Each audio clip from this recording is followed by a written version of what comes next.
দাদা, কি ভাই, চারধারে যা চলছে আর বলবেন না। কাকেই বা বলবো ভাই? বলবার লোকের অভাব হলো নাকি? পাগল, বলবার লোকের অভাব হবে কেন? অভাব হবে তো শুনবার লোকের। যা বলেছেন দাদা, সবাই শুধু বলছে, যে যার মতো বলে চলেছে, কিন্তু শুনছে কি? তাহলে বলছে কেন? সেটাই তো কথা ভাই, নিজের কথা নিজেই শুনছে, এমনটা কিছু? তেমনই তো মনে হচ্ছে ভাই, এখন সেলফির যুগ, নিজস্বী সেলফ সাফিসিয়েন্ট। নোটের ব্যাপারটা কিন্তু দাদা মোদি ভাই পরশ্রী করে দিয়েছে। ব্যাংকে টাকা আছে, অথচ নিজের পকেটে নেই। ঠিক বলেছ ভাই, ইকোনমিক সেলফি একেবারে চুরমার। এটিএমগুলোর কুতিয়ে কুতিয়ে হাল খারাপ হয়ে গেছে।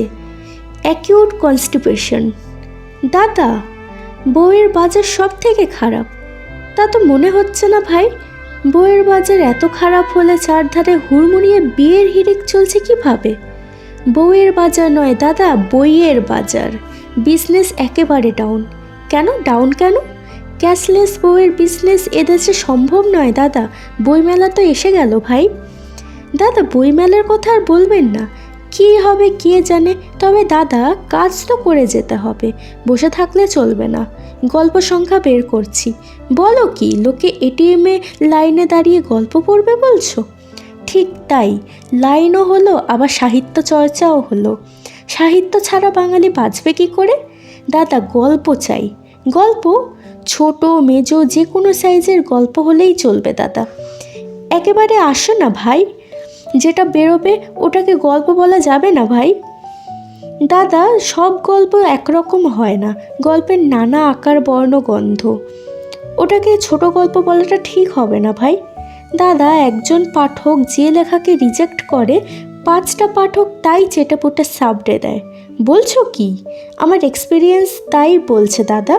প্রথমে ভাবুন, তারপর চেপে বসে একাগ্রভাবে একটি কোত পারুন। ছোট হোক কেঁদো হোক, গল্প একটা বেরোবেই।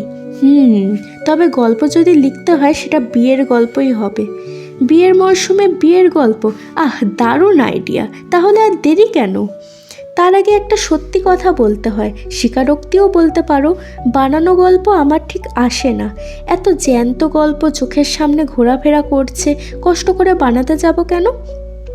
দাদা, আসল গল্প পেলে বানানো গল্প কে চায়? তবে শোনো, আক্ষরিক অর্থেই এক ক্যাশলেস বিয়ের সত্যি গল্প শোনাই। দাদা লিখুন। প্রথমেই যে একটা সমস্যায় হোঁচট খেলুম ভাই। গল্পের গোড়াতেই হোঁচট? আবার কি সমস্যা দাদা? সমস্যা হলো, গল্পের নায়ককে বালক বলবো না কিশোর? বয়স কত আপনার নায়কের? 14। তাহলে নির্ভয়ে কিশোর বলুন, বালক কিছুতেই নয়, বয়ঃসন্ধি দাদা। হ্যাঁ, কিশোরটি বিয়ের জন্যে হুন্নে হয়ে উঠল। তবে এই কিশোর 14 বছরের এই নায়কটি অন্য যুগের মানুষ। তখন বাঙালি সমাজ একেবারে অন্যরকম। গ্রামের ছেলে এবং খুব গরিবের ছেলে। বাহ দাদা, প্রথমেই তো জমে গেল। গ্রামের ছেলে, গরিবের ছেলে, ইন্টারেস্টিং সিচুয়েশন। দাঁড়াও, আরও একটু পরিষ্কার করে বলি ভাই। সে অতীব দরিদ্র, সবে 14, লেখাপড়ায় ব্রিলিয়ান্ট, সবসময় ফার্স্ট, এবং বৃত্তি পেয়ে এলো কলকাতায়। ভাই, আর এতই খারাপ অবস্থা যে তার বৃত্তি বন্ধ হয়ে গেলে লেখাপড়াও বন্ধ হয়ে যাবে। তার বাপের ক্ষমতা নেই কলকাতায় তার লেখাপড়ার খরচ চালাবার। দাদা, এটা কতদিন আগের ঘটনা? মানে আপনার গল্পের ব্যাকগ্রাউন্ডটা? আমি যে সময়ের কথা বলছি সে ঘটনাটার কথা বলতে চাচ্ছি। সেটা ঘটেছিল ধরো 1838 সাল নাগাদ। তা প্রায় 180-82 বছরের পুরনো ব্যাপার। জমে গেল দাদা, ওই জন্যই তো টাইমটা জানতে চাইলাম। ভাই, একেবারে ঠিক ধরেছ তুমি। সঠিক প্রশ্ন করে আমাকে লাইনে আনলে। বলুন দাদা, তারপর কি হলো? পরের কথাটা বলার আগে আগের কথাটা একটু বলে নিই। সে গ্রাম ছেড়ে কলকাতায় চলে আসে তার 9 বছর বয়সে। 5 বছর কলকাতায় সে, যাকে বলে হদ্দ গরিব তারা, কিন্তু লেখাপড়ায় অদ্বিতীয়। 14 বছর বয়সে তার ঘাড়ে রোমান্টিক কল্পনার ভূত চাপল। সেই ছেলে ইতিমধ্যে কালিদাস পড়ে ফেলেছে। সে শুধুই নুন দিয়ে পান্তা ভাত খায় আর দিবা স্বপ্নে দেখে কালিদাসের কল্পনার অপরূপাকে। পড়তে পড়তে সে উদাস হয়ে যায়, ভুলে যায় বাপের জন্য আর নিজের জন্য দুটো ভাত ফুটিয়ে রাখতে, ভুলে যায় মাটির ঘরটাকে ঝাড় দিতে মুছতে, ভুলে যায় জামা কাপড় কেচে রোদে মেলতে। সারা রাত জেগে সে পড়ে, আর মাঝে মাঝে তার মনে হয় সেই অপরূপা প্রদীপের টিমটিমে আলোয় তার পাশে এসে বসেছে। সে চোখ তুলে তাকায় না, সে শুধু মনে মনে অনুভব করে সেই মেয়েটির উপস্থিতি, নৈকট্য, ভালোবাসা। তার ভালো লাগে, ওই মেয়েটি তার প্রেরণা। ওই মেয়েটিকে সে মনে মনে প্রতিশ্রুতি দিয়েছে, আমি একদিন লেখাপড়া শিখে তোমার যোগ্য হয়ে উঠব, তোমাকে নিয়ে ঘর বাঁধব। দাদা, গল্পটা তত্তর করে এগোচ্ছে, চালিয়ে যান। ছেলের মতিগতি দেখে ছেলের বাপ তড়িঘড়ি তার বিয়ের ব্যবস্থা করে ফেললেন। দাদা, কলকাতাতেই? পাগল, কলকাতার মেয়ের সঙ্গে বিয়ে দেবার মুরত কোথায়? গ্রামের ছেলে, গরিব ঘরের মেয়ে, লেখাপড়ায় শূন্য। দাদা, ছেলের বয়স তো মাত্র 14। ভাই, মেয়ের বয়সও মাত্র 8। 182-83 বছর আগে এই রকমই তো হতো। দাদা, তাহলে গল্প এখানেই শেষ? না গো, বলতে পারো এখানেই শুরু। তাই নাকি দাদা? হ্যাঁ ভাই, এবারেই তো আসল ঘটনা। ছেলেটি তো বর সেজে বিয়ে করতে গেল। বেশ, ছেলেটি গিয়ে দেখে বাড়ির উঠোনে একপাল মেয়ে, বিকেলের আলো তখন পড়ে এসেছে। তারপর সেই ছেলেকে বলা হলো, এই যে মেয়েরা এখানে খেলা করছে, কত রকমের রঙ্ক তাদের, ওদের মধ্যেই লুকিয়ে আছে তোমার বউ, তোমাকেই চিনতে হবে কে তোমার বউ।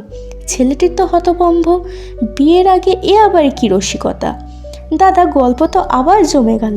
শোনো তাহলে, ওই ছেলেটি বেশ বুদ্ধিমান, সে সত্যিই ওই মেয়েদের দঙ্গলের মধ্যে বউ খুঁজতে আরম্ভ করলো। তারপর হঠাৎ ছেলেটি চিৎকার করে উঠল, এই তো আমার বউ, পেয়ে গেছি। সেই ভিড়ের মধ্যে ছেলেটির দিবা স্বপ্নে দেখা সেই সুন্দরী যেন সত্যিই কালিদাসের কাব্য থেকে উঠে আসা মোহিনী। বলেন কি? শোনো, মেয়েটি ছুটে পালাচ্ছে আর বলছে, আমি তোমার বউ নই। আর ছেলেটি পিছন পিছন ছুটছে আর বলছে, তুমিই আমার বউ। তারপর তার সঙ্গেই বিয়ে হলো? না ভাই, তা কি হয়? ছেলেটি গিয়ে ধরে ফেললো তার হাত, আর অমনি সেই মেয়ে গেল মিলিয়ে। ব্যাস? না, আরেকটু আছে। মেয়েটি যাওয়ার আগে বলে গেল, আমার সঙ্গে তোমার কোনো দিন বিয়ে হবে না, বাকি জীবন আমি তোমার প্রেরণা। তাহলে ছেলেটির বিয়ে হলো না? হ্যাঁ ভাই, বিয়ে হলো, সেই রাতেই বিয়ে হলো। সবাই তাকে ধরে পাকড়ে নিয়ে গেল বিয়ে দিতে, বলল, দেখো এই তোমার কনে। সে দেখলো এক অতি সাধারণ গ্রাম্য বালিকা বিয়ের পিঁড়িতে। কি নাম তোমার? জানতে চাইলো ছেলেটি। মেয়েটি লজ্জায় কুঁকড়ে গেল। পাশ থেকে কেউ একজন বলল, ওর নাম দিনমণি। ছেলেটি অনেকক্ষণ চুপ করে তাকিয়ে থাকলো সেই জড়পুটলির দিকে। দাদা, আমি বুঝতে পেরেছি কে এই ছেলে। জানি ভাই, তুমি বুঝতে পারবে। ঈশ্বরচন্দ্র বিদ্যাসাগরের বিয়ের গল্পটা এই রকমই।